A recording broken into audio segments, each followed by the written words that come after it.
Olá, meus queridos, graça e paz. Vamos dar continuidade ao estudo de nossa lição e hoje vamos estudar o terceiro tópico, que vem com o seguinte tema: alimentando um espírito irreconciliável. Vamos para a pergunta de letra A. Como aquele servo cuja enorme dívida fora perdoada, tratou um de seus conservos que lhe devia um pequeno valor? Mateus capítulo 18, verso 28 a 30 nos traz o seguinte: Saindo, porém, aquele servo, encontrou um dos seus conservos que lhe devia 100 denários, e segurando-o sufocava, dizendo: Paga o que me deves. Então o seu companheiro, caindo-lhe aos pés, rogava-lhe, dizendo: Tem paciência comigo, que te pagarei. Ele, porém, não quis, antes foi encerrá-lo na prisão até que pagasse a dívida.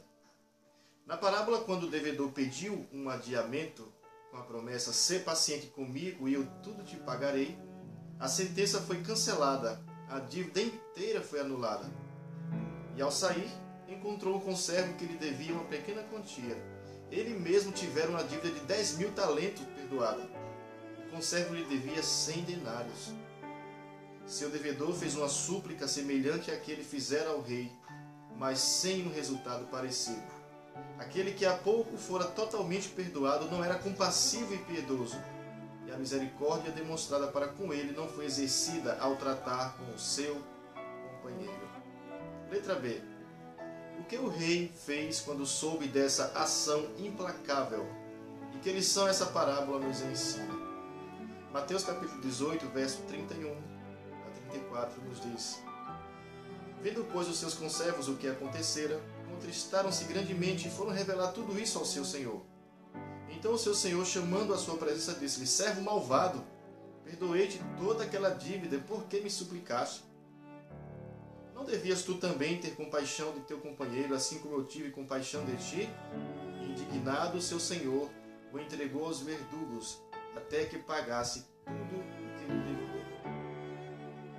Aquele que se recusa a perdoar está, por esse meio, afastando sua própria esperança de perdão.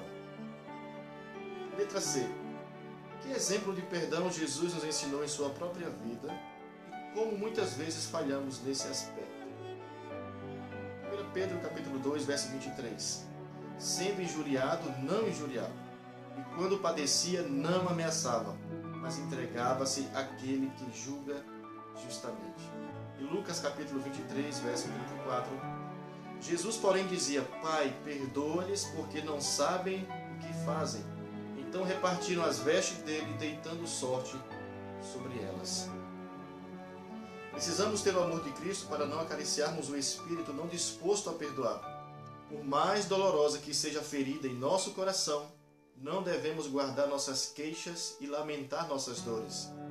Mas da mesma forma que esperamos que Deus perdoe nossas ofensas, assim devemos perdoar aqueles que nos fizeram mal. Percebe, queridos? Alimentando um espírito irreconciliável. Veja que injustiça. Ele acabara de ser perdoado uma grande dívida, 10.000 talentos. E assim que sai da presença do rei, encontra um que lhe devia apenas 100 denários. E, no entanto, ele não perdoou a dívida desse pobre coitado. E quando o rei ficou sabendo, finalmente ele ficou indignado, porque isso é incompreensível. Como que alguém recebe graça, recebe perdão e não consegue praticar isso em sua vida? E devemos seguir o mesmo exemplo de Jesus. A oração mais sublime foi que Jesus realizou na cruz. Ele disse: Pai, perdoa-os porque eles não sabem o que fazem. Precisamos ter muita liberdade em Cristo para exercitarmos esse ato tão nobre que é o ato de perdoar. Queridos, que Deus nos ajude para que possamos praticar isso em nossa vida, para que possamos perdoar, assim como Deus nos perdoa. Que Deus te abençoe.